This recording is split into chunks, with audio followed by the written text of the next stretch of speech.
Okay, let's talk a little Tennessee. We really didn't, this game, the anticipation of this has been lingering for quite some time. I'd put it around 5 years, but really haven't talked, as far as just the actual game itself. So we will talk about that as far as what we see in our opponent and all that. Obviously, a storied program.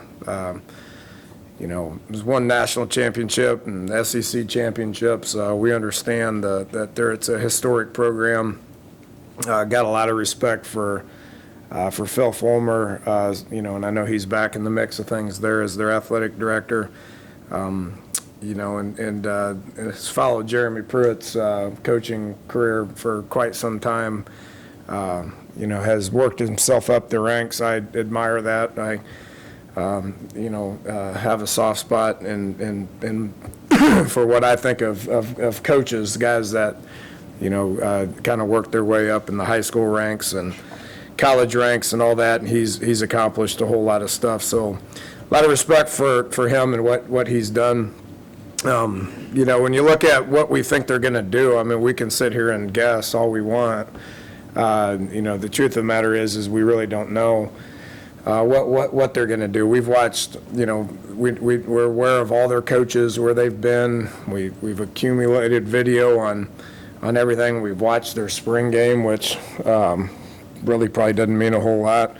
Watch some of their games from last year to see what their personnel's like, and they're big and fast and strong, and I imagine they're a little bit more motivated to play for a new coaching staff than they were towards the end of last year. So a lot of unknowns, and we're expecting them to be very multiple on offense. Don't know which quarterback they're going to go with.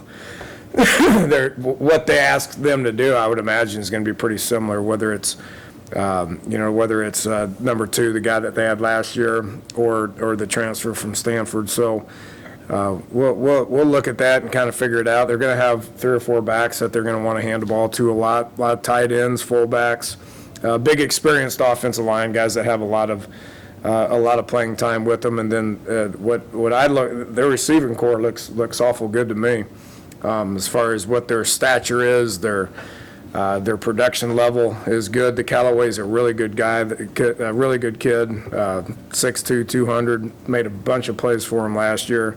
The Jennings kid looks good as well. Was hurt most of last year, but 2 years ago was incredibly productive. So, they got dudes on offense, and it's going to be a challenge. I'm glad we have such great continuity on defense with our coaching staff to be able to adjust to what they do. Good coaches make adjustments quick in game ones, and we're going to have to kind of get a feel for what they're doing and communicate it with our coaching staff and make adjustments on top of that. Defensively, a little more clear cut as far as what they're going to do. Obviously, Jeremy's been DC at some pretty special places over the last 5 years, going back with what they did at Florida State. A couple of years at Georgia, and then the last couple of years at Alabama. I've been watching a lot of Alabama video, in addition to those other places as well. So that's all we can go on. Went back and looked at their personnel from last year, and especially their front is where they got a lot of guys coming back, and they all look good. They got a bunch of big kids inside that can hold gaps, and edge guys that all look like they're 6'5" and 250 and can pin their ears and come upfield. Experienced linebacking core, experienced safety core. They got some moving parts at corner, but once again, what are they going to do? There's always questions with that. So we will got confidence in Jake and Coach Wick to communicate early on as far as what they're seeing from a front perspective and a coverage perspective, and make adjustments on top of that. Special teams, another deal where it's moving parts. Coach Pruitt's obviously probably going to have a hand in that as well, but bringing in Charles Kelly from Florida State, who took over for him as his defensive coordinator at Florida State for the last 4 years, was their special teams guy in 2013 when they won their national championship. So, been back looking at that. I have a hard time looking at video from 6 years ago, but we've done our due diligence with that, and we'll try to figure out early on with what they're going to do. So it's always game one, and this more than others in recent past as far as how quick can we make adjustments with what they do. They're going to have to probably make a few adjustments with what we do as well. That's just what game ones are about. Take a few questions. Dana, game one with a new staff, as you were saying, you have to be careful not to overload the kids with every variable that can be out there? Yeah, there's only so much time in the day. We've been restricted to 4 hours a day and 20 hours a week for the last 2.5 weeks. So that's not a whole lot of time. But we've shown them some stuff. As a coaching staff, we've probably prepared for this one more than I have in recent memory. How much you try to, you can't prepare for everything. So, game one's always about, let's worry about us as much as we possibly can, and then we need to communicate on the sidelines early in the games as far as what their plan of attack is. The way that you're using your analysts, did you have them just break down film and give you totals, or did you actually want them trying to draw some conclusions and say, hey, here's what we think? Yeah, it's the same thing, really. Just do all the research and, put all the stuff on these scouting reports that we got. And, we've had a lot of time as coaching staff to take that information and digest it for game one. Where those guys, in my opinion, are really going to make a big difference is two things. One, getting us on to the next game quickly. So that'll really kick in Sunday. When we're here Sunday, we'll watch our game from Saturday. We will, meet, and then we got to quickly flip the switch and move on to the next one. So where in years past, I'd be up here till midnight watching previous videos trying to figure out which ones we're going to break down. I mean, all that stuff's already going to be done. So, and then the self-scouting aspect of it as well. They'll keep a tally on what we're doing offensively and what we're doing defensively, and in the kicking game as well, and try to figure out what our tendencies are before it's too late, so to speak. So. Game one, coaches get bored and do stuff all summer. But moving forward, quick turnarounds are where it's probably a little more important. And how much importance should be placed on winning the first game? I mean, obviously we'd prefer to lose it, Bob. What does it have to do with the whole season, though? I don't even think that way, honestly. I mean, it's just and you can say, well, this one's a big game. Well, they're all big games. I mean, and I know from a media perspective and probably from a fan base perspective, some are more important than the others, but it's not how you approach it when it's your job and when it's your livelihood. And, every game's important, and you need to try to win every one of them, regardless of the magnitude of it, where it's at, who it's against.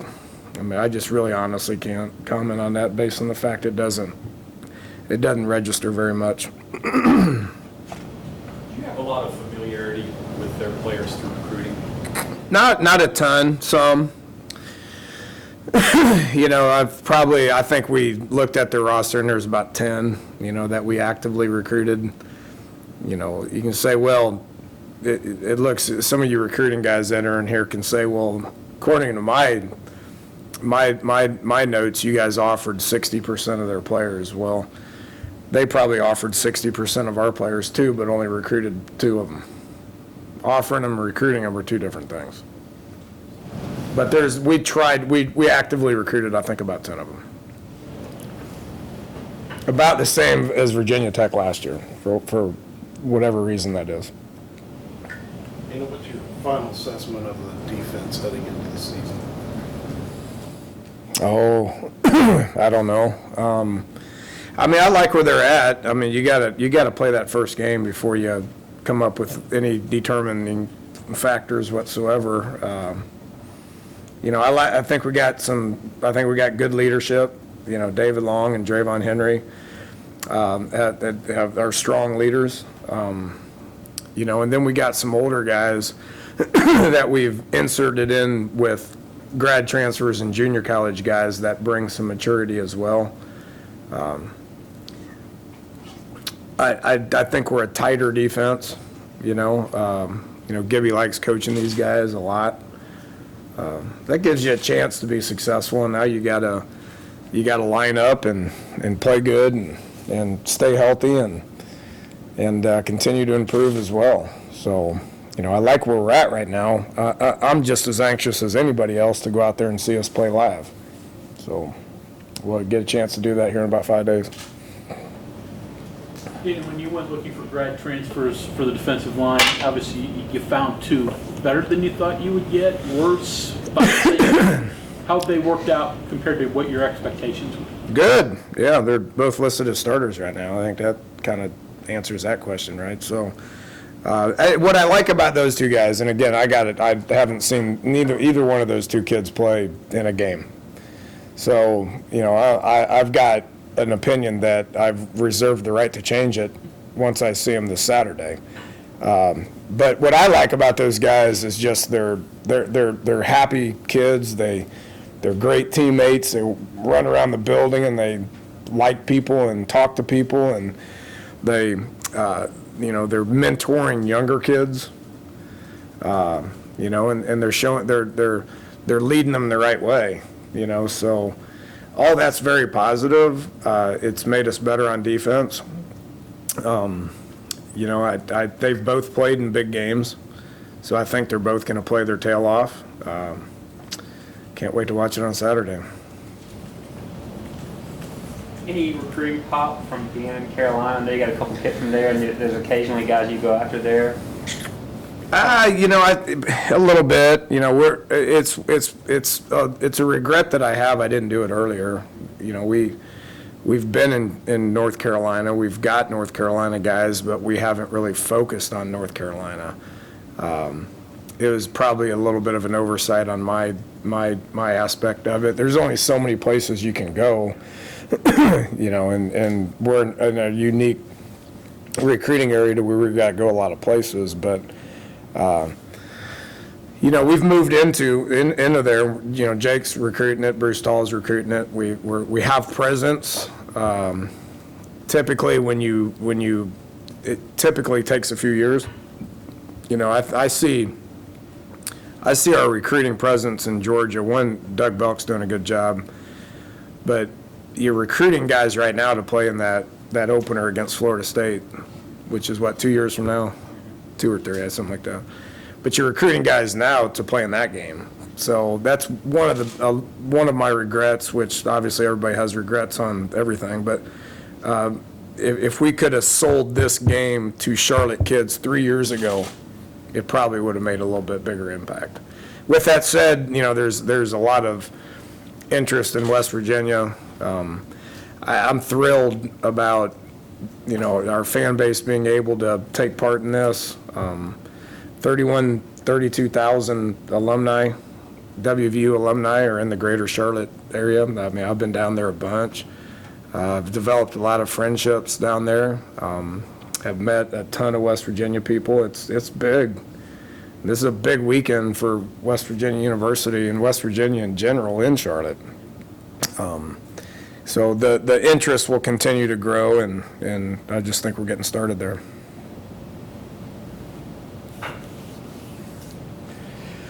Dana, the biggest unknowns in an opener from there for Tennessee, is it tougher for offensive adjustments or defensive adjustments for you guys? I think it's the same based on our continuity. We've been together for 5 years on defense now. It's year 2 with Jake, but obviously it goes back farther than that.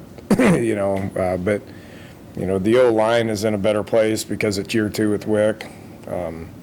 But from a coaching staff perspective, I mean, myself and Jake and Wick and, Gerberry's been around here for, 3 years now, and Carrier, obviously that goes back a long ways, so the continuity there is pretty good. So I don't think it's really, based on the situation, I don't think it's one more than the other. With their unknowns you mentioned, but you rattle off a bunch of stuff on your side that you're interested in seeing or kind of believe it when you see it. Are there certain things that your specialty, certain positions, certain people that you'd like to see what happens when the actual game starts versus what you think may happen? Yeah, I'm anxious to see it with Will. If I'm anxious to see it with him, I'm probably anxious to see it with everybody. But there's things that even veteran guys, whether it's individual performance or how they coach on the sidelines or the feedback we're getting from them in the box or, what the new schemes actually look like. Or, the camaraderie and gelling of the specific units. I mean, I'm anxious to see all of it. And I can't say it's really more, in one phase or one player than any of the other ones. I'm anxious to see all of it. Dana, you must, you obviously see parallels between your career and his as the way you came up through the ranks and the likes. This is kind of two parts. First of all, the head coaching experience you have gives you what kind of advantage having the years making the decisions and doing the sideline? And the second thing, does it change anything in the pros other than the fact that you grew up as an offensive guy and he grew up as a defensive guy going through football? Yeah, I don't think that, what side you're on, I don't think that really matters. There's nothing more valuable than on-the-job training when it comes to head coaches. I mean, I believe in that. I think Jeremy's a fantastic football coach, and I'm only going to comment on my experiences. There's things that I learned from that first game. There's things that I learned from last year's first game, being in a little bit different role, So I don't know, that young kid in Oklahoma adjusted pretty quickly. It matters quite a bit, but, that's neither here nor there. But, I'm anxious for this game one. I think I'm anxious to see if I've improved. And as far as, and not just like in-game decisions, but just like the whole, managing the game and sideline presence and, adjusting to new rules. I mean, I'm anxious to evaluate me, so. But I do believe that there's no greater lesson learned than just on the job training. These openers have to be, I guess, this way. You have a different game next week, right? You like it that way, where it's up here, down here? I don't view it that way. Not like in the tune-up or understanding. I don't believe in that. I mean, I don't believe in tune-ups. I mean, hell, we play 11 Power 5 schools. Better not believe in taking any games off. But we don't approach it that way. It's just, it's you just can't, because if you do anything differently, then players and coaches they're gonna recognize that. And if you send any message like that, then that's how you get your butt beat. I don't care who you play. Josh Sills, from wide-eyed last year, rotating in against Vatek to being a go-to guy left guard this year. Yeah, if you're counting on anybody that young, then they got a chance to be a decent player. Colton was that guy. Yadney was that guy. Josh was that guy last year. So. Colton was much better year two. Yadney was much better. So we're expecting Josh to be better as well. Redshirt freshmen O linemen are it's just rare that they play And he was big enough and physical enough to be able to do that last year. The mentality aspect of it is what he struggled with all year. I think he's past that. I hope he's past that. So Mentality of seeing things or mentality of everything. Everything. Just the game of football. Just from holding up physically to preparation to understanding the calls, the mental aspect of it in game. Handling combat. Just the list goes on. And when you're a year older, it's just a lot easier. And you have several JUCOs that are going to be playing in their first game at this level. Are they as wide-eyed as a freshman, or are they a veteran? How do you view their? Yeah, it could be all of the above. I think it's like 30% of our 72 travel kids that will be taken that have not traveled. That's why mock game was important last week, and we showed them how it's going to be. The mock game was just like it is. It's a fake game, but they saw how things flowed, so that should give them a little bit of comfort as far as how things are going to be. But there's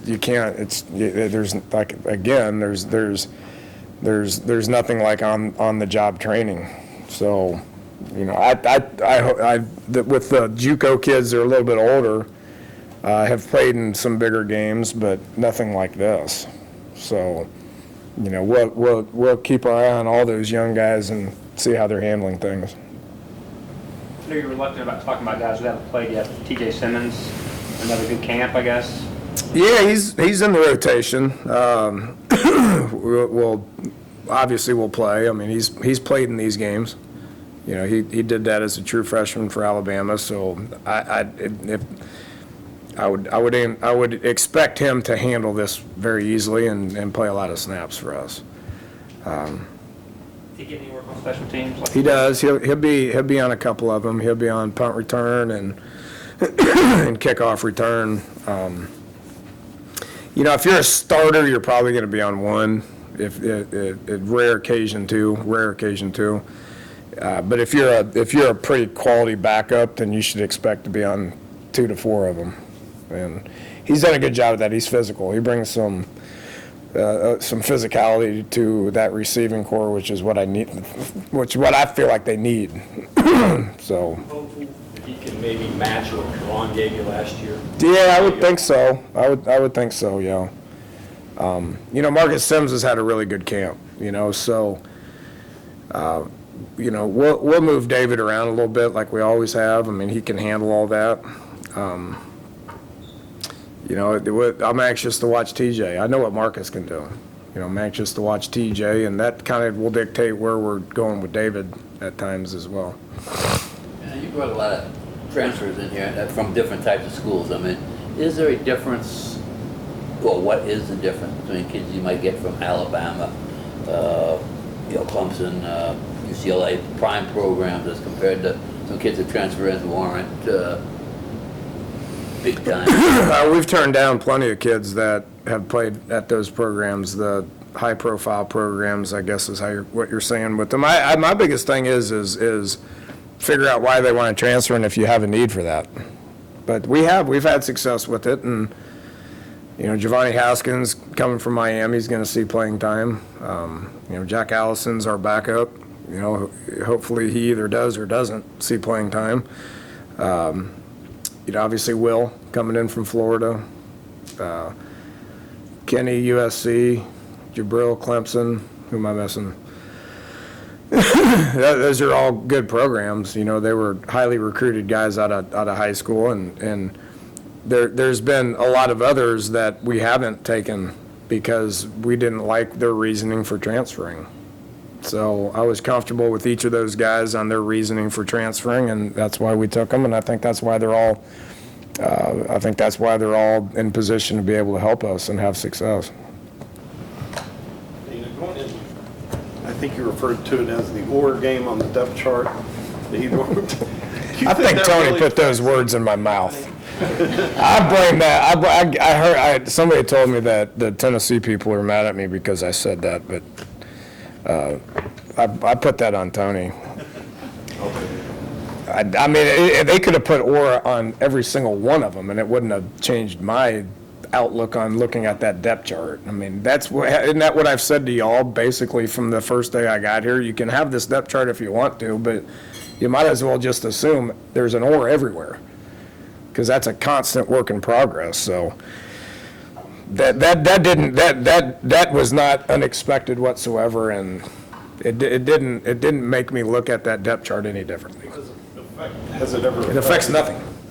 It absolutely affects nothing. Follow-up. Who's starting a running back for you? Yeah, I don't know yet. We got a week of practice, honestly. I mean, that's, a couple of the oars that I put on there were really, honestly, in fairness to our players that are actually competing for those jobs. And if I'm Coach Pruitt, I'm probably answering that and believing the same thing. They probably got a lot of position battles going on that they're still trying to figure out who's starting. That bothers y'all way more than it bothers us. Thanks, Coach. All right, good.